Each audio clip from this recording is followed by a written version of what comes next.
आज के इस वीडियो में दो चर वाले रैखिक समीकरण में आयत से संबंधित प्रश्न पर चर्चा करेंगे। ठीक, सबसे पहले जान लें कि ये आयत क्या होता है और इससे रिलेटेड क्वेश्चन को समीकरण में कैसे लिखते हैं। ओके, चलिए देखें। आयत जो होता है इसमें आमने सामने की भुजा बराबर होती है। जैसे ये इसके सामने की भुजा है तो ये दोनों क्या होगा, इक्वल होगा, और इसके सामने की भुजा ये है तो ये दोनों इक्वल होगा। ओके, और इसके चारों कोण समकोण होते हैं, इसके चारों कोण समकोण होते हैं, और इसका जो ये दोनों विकर्ण है, ये वाला और ये वाला, ये दोनों विकर्ण भी बराबर होता है। ठीक, एक और आकृति है जिसे समचतुर्भुज के नाम से जाना जाता है। तो समचतुर्भुज में क्या होता है कि इसमें भी आमने सामने की भुजा बराबर होती है, लेकिन इसका दोनों विकर्ण, ये वाला और ये वाला, दोनों बराबर नहीं होता है, और ना ही इसके चारों कोण बराबर और समकोण होते हैं। ठीक, आयत में सेम इसके विपरीत है, केवल ये कंडीशन दोनों का इक्वल है, आमने सामने की भुजा बराबर, ये इक्वल है, लेकिन इसका विकर्ण बराबर होता है आयत का, और समचतुर्भुज का विकर्ण बराबर नहीं होता। इसे समचतुर्भुज बोलते हैं, समचतुर्भुज।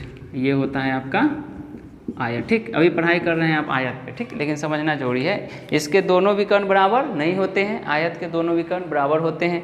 इसमें आमने सामने की भुजा बराबर होती है, इसमें भी आमने सामने की भुजा बराबर होती है। इसके चारों कोण इक्वल होते हैं और 90 डिग्री के होते हैं, और इसका चारों कोण इक्वल नहीं होता है। ठीक, केवल आमने सामने का कोण इसमें इक्वल होता है, ये वाला इसके इक्वल होगा और ये वाला इसके इक्वल होगा। ठीक, अब देखिए कि आयत में होता क्या क्या है। तो आयत के चार भुजाएं हैं, चारों भुजाओं को जोड़ लेंगे तो आयत का परिमिति निकल जाएगा। जैसे आयत का परिमाप निकालना है। ठीक, तो आयत का परिमाप निकालना है, मान लीजिए कि ये एल है और ये बी है, तो चूंकि ये एल है तो ये भी एल होगा, ये बी है तो ये भी बी होगा। एल का मतलब लेंथ, एल रखने का मतलब लेंथ है कि ये लंबाई है, और ये ब्रेथ, ये चौड़ाई। ओके, अब देखिए कि परिमाप जो निकलता है किसी भी आकृति है का, तो कैसे करते हैं, उसमें जितनी भी बाहरी भुजाएं होती है सबको जोड़ लेते हो तो उसका परिमाप निकल जाता है। तो आपको आयत का परिमाप मान लीजिए निकालना हो तो क्या करेंगे, इसकी चारों भुजाओं को, बाहरी चारों भुजाओं को जोड़ लेंगे, जो है एल एल आपका 2L हो जाएगा, और बी बी 2B हो जाएगा। अब 2 कॉमन ले लेंगे तो L प्लस बी, मतलब क्या कि 2 इंटू एल प्लस बी, मतलब 2 इंटू लंबाई जोड़ चौड़ाई होता है इसका परिमाप। ठीक, अब देखिए आयत का क्षेत्रफल क्या होता है, आयत का क्षेत्रफल। तो आयत का क्षेत्रफल होता है लंबाई गुने चौड़ाई। क्या होता है, लंबाई गुने चौड़ाई, इसे एल इंटू बी या एल बी कहते हैं। ठीक, इसे हम वर्ग इकाई में लिखते हैं, वर्ग इकाई, और मतलब स्क्वायर यूनिट में, और ये सीधा इकाई होता है। ठीक, इकाई और वर्ग इकाई कहने का मतलब कि अगर लेंथ मीटर में है तो परिमाप निकालेंगे तो ये मीटर में आएगा, और ये मीटर स्क्वायर में आएगा। ये सेंटीमीटर में है तो ये सेंटीमीटर में आएगा, और क्षेत्रफल सेंटीमीटर स्क्वायर में आएगा। ठीक, इसका यूनिट जो होगा स्क्वायर होगा क्षेत्रफल का। और अगला होता है इसका विकर्ण, आयत का विकर्ण, आयत का विकर्ण ये वाला। तो चूंकि देखिए कि ये एक समकोण त्रिभुज बन रहा है, क्या बन रहा है, अगर इतने पार्ट को मान लीजिए कि ये ए बी सी डी है, अगर इस पार्ट को केवल बाहर निकाल ले, ए बी सी को, जब ए बी सी को आप बाहर निकालेंगे तो ये बन रहा है आपका समकोण त्रिभुज। ठीक, आप जानते हैं कि समकोण त्रिभुज में ये कर्ण होता है, ये आधार होता है, और ये ऊंचाई होता है। ठीक, तो पाइथागोरस प्रमेय से क्या होता है, कर्ण बराबर होता है लंब का स्क्वायर जोड़ आधार का स्क्वायर। ठीक, कर्ण का स्क्वायर बराबर, तो कर्ण बराबर हो जाता है आपका रूट अंडर लंब का स्क्वायर जोड़ आधार का स्क्वायर। ठीक, ये होता है आपका समकोण त्रिभुज में पाइथागोरस प्रमेय से। तो इसी में अगर इस पे आए तो यहाँ जो आधार है यहाँ पे एल है, और यहाँ जो ऊंचाई है यहाँ पे बी है, और ये विकर्ण जो है इसका ये कर्ण बन रहा है। तो यहाँ पे विकर्ण निकालिएगा तो ये एल का स्क्वायर जोड़ बी का स्क्वायर रूट अंडर हो जाएगा। ठीक, मतलब आयत का विकर्ण क्या हो जाएगा, रूट अंडर एल स्क्वायर जोड़ बी स्क्वायर। कैसे आया, तो समकोण त्रिभुज से। ठीक, कॉन्सेप्ट समझ गए। अब देखिए कि इससे रिलेटेड क्वेश्चन है, उसका प्रैक्टिस करते हैं, कैसे इक्वेशन बनाया जाता है मैं भी बताता हूँ। ठीक,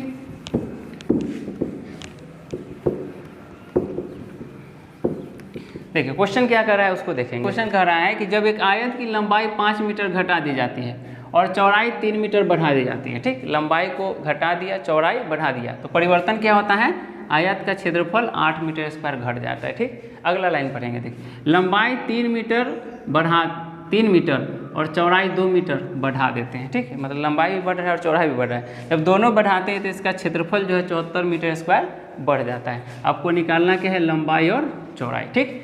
तो आयत है, ठीक, आयत की आकृति एक छोटा सा मैं बना देता हूँ। आयत है, इसका ये एल और इसका ये बी है, ठीक। तो मान लेंगे आयत की लंबाई बराबर एक्स और चौड़ाई बराबर वाई अपने अनुसार, ठीक।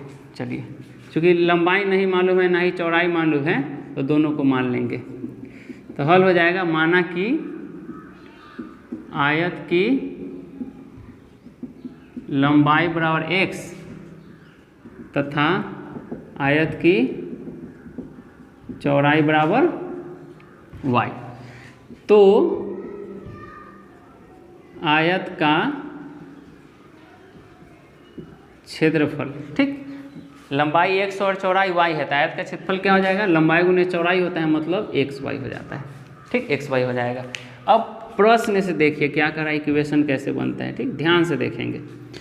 प्रश्न से कह रहा है कि लंबाई 5 मीटर घटा देते हैं। आपका पहले से लंबाई कितना है, 1 से, इसको 5 मीटर घटा देना है, ठीक। चलिए घटा दिए। चौड़ाई 3 मीटर बढ़ा देना है। चौड़ाई पहले से y है, इसमें 3 जोड़ दिए, मतलब चौड़ाई 3 मीटर बढ़ गया। तो परिवर्तन क्या हो रहा है, क्षेत्रफल 8 मीटर स्क्वायर कम जाता है। देखिए कि पहले क्षेत्रफल कितना था, तो पहले क्षेत्रफल था आपका xy, क्या था, xy था। तो ये आपका नया लंबाई हो गया और ये आपका नया चौड़ाई हो गया। जब क्षेत्रफल निकालेंगे, गुना करेंगे तो क्षेत्रफल क्या होगा, इतना गुने इतना क्षेत्रफल हो जाएगा। तो क्षेत्रफल में यहाँ परिवर्तन क्या देखने को मिला कि 8 मीटर स्क्वायर घट गया, किससे, पहले से। पहले कितना था, xy था, अब घट के कितना हो गया, xy में से 8 घट गया, ठीक, 8 मीटर स्क्वायर। बात समझ में आई, फिर से समझिए। बोला कि आयत की लंबाई 5 घटा दीजिए। तो चलिए, पहले लंबाई था x, 5 घटा दिए, x - 5 हो गया।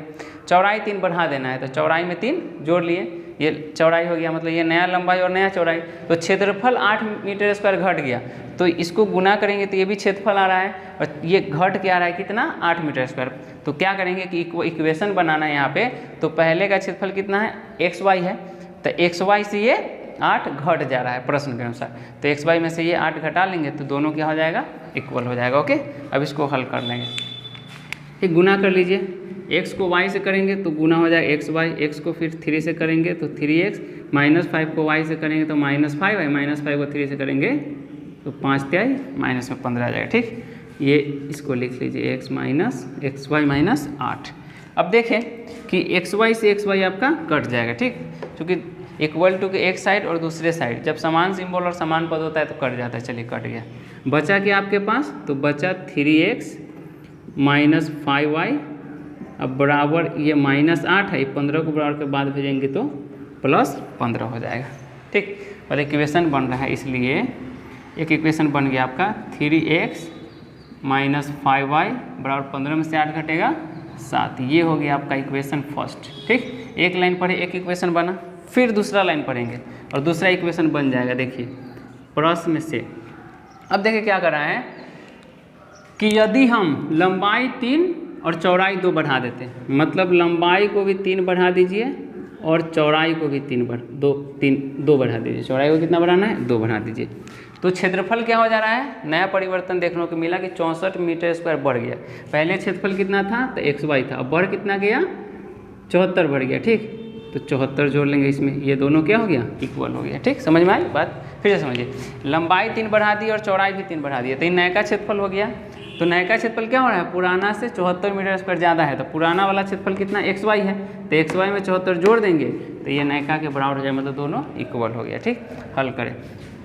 अब इसको गुना कर लीजिए, x को y से गुना करेंगे तो xy, x को 2 से गुना करेंगे तो +2x, 3 को y से करेंगे तो 3y, और 3 को 2 से करेंगे 3 दूना 6 प्लस में आ जाएगा। बराबर ये जैसा है वैसा लिख दीजिए। ठीक, अब देखिए यहाँ भी कट जाएगा आपका, ये xy से xy कट गया, बच क्या गया, तो 2x + 3y बराबर 74।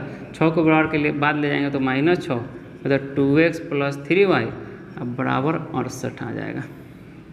ये हो गया आपका इक्वेशन सेकेंड।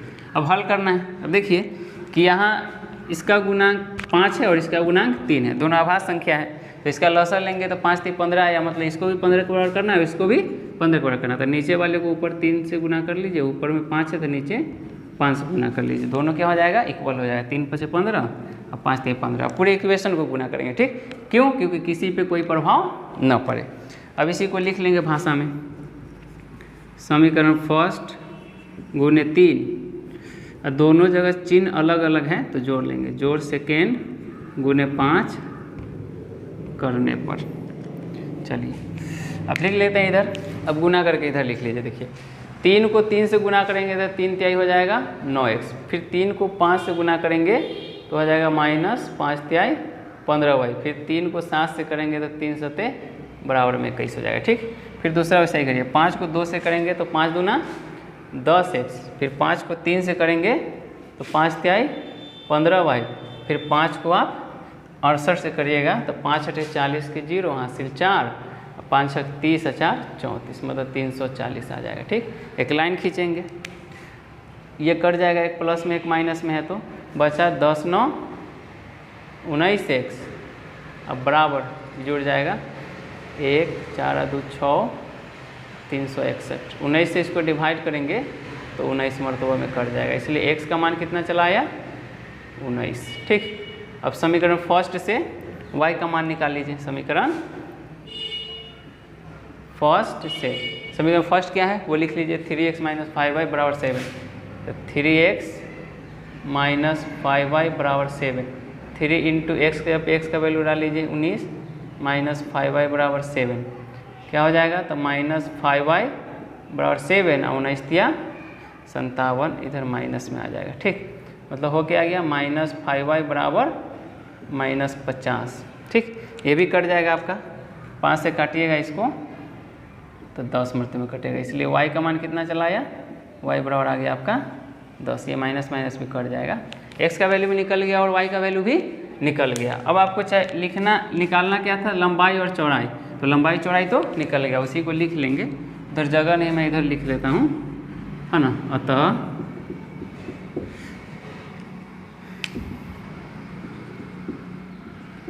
आयत की लंबाई बराबर x का वैल्यू 19 मीटर में है तो मीटर यूनिट देंगे, तथा आयत की चौड़ाई बराबर y का वैल्यू कितना है 10 है तो 10 मीटर। ठीक, ये आपका आंसर हो गया। फिर अगला क्वेश्चन से प्रैक्टिस करेंगे, अगले क्वेश्चन पे प्रैक्टिस करते हैं। क्वेश्चन है, एक कमरे की लंबाई इसकी चौड़ाई से 3 अधिक है। देखिए क्वेश्चन पे गौर करिएगा, लंबाई जो है चौड़ाई से 3 अधिक है, यदि इसकी लंबाई 3 मीटर बढ़ा दी जाए, लंबाई कितना बढ़ा देना है, दूसरा लाइन है 3 मीटर बढ़ा देना है, और चौड़ाई 2 मीटर घटा दी जाए, चौड़ाई क्या करना है 2 मीटर घटा देना है, तो इसका क्षेत्रफल जो है पूर्ववत रहता है, मतलब क्षेत्रफल में कोई परिवर्तन नहीं होता है। कमरे की लंबाई एवं चौड़ाई ज्ञात करें। ठीक, अब देखिए कमरे की लंबाई ना ही मालूम है ना ही चौड़ाई मालूम है। ठीक, कमरा जो है आयताकार है, आयताकार क्यों है, क्योंकि बोल रहे हैं कि जो लंबाई है चौड़ाई से 3 अधिक है, तो लंबाई अधिक है चौड़ाई कम है, मतलब ये वो आयताकार है, वर्गाकार नहीं है। ठीक, चलिए तो एक आयत बना लेंगे, ये इसका L हो गया, इसका B, L को x मान लीजिए, B को y मान लीजिए। ठीक, चलिए मान लेंगे, माना कि कमरे की लंबाई बराबर x तथा कमरे की चौड़ाई बराबर y, तो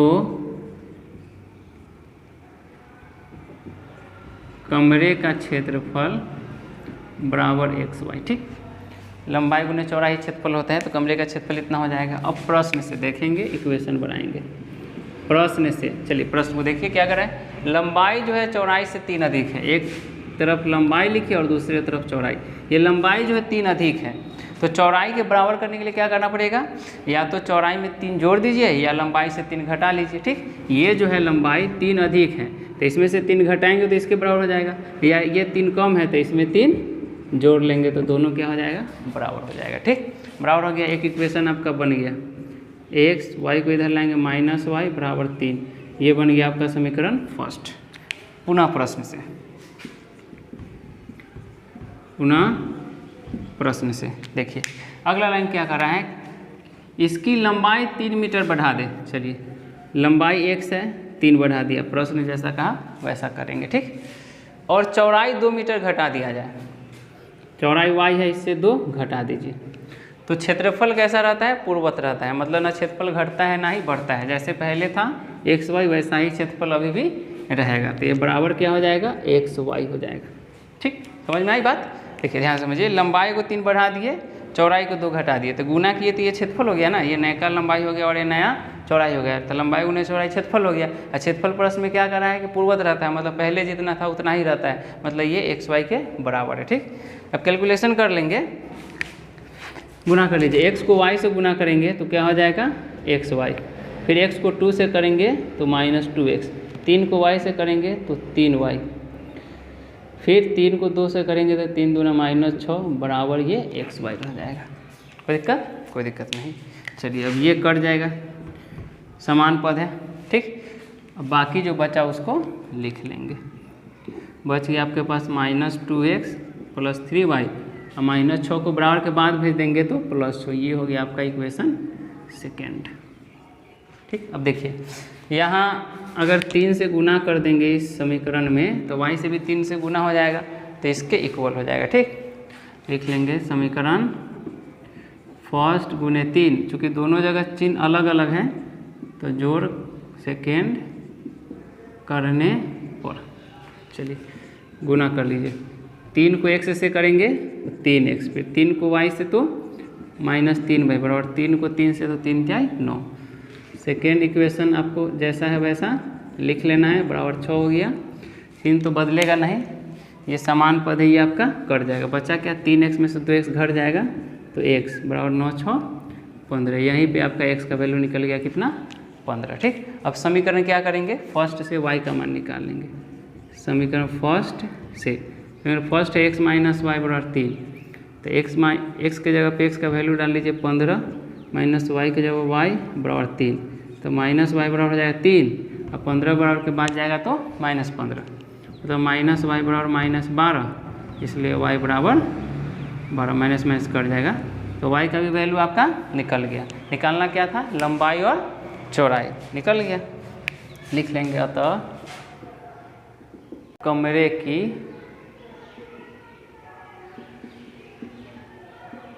लंबाई बराबर x बराबर 15 मीटर तथा कमरे की चौड़ाई बराबर y बराबर 12 मीटर, ठीक।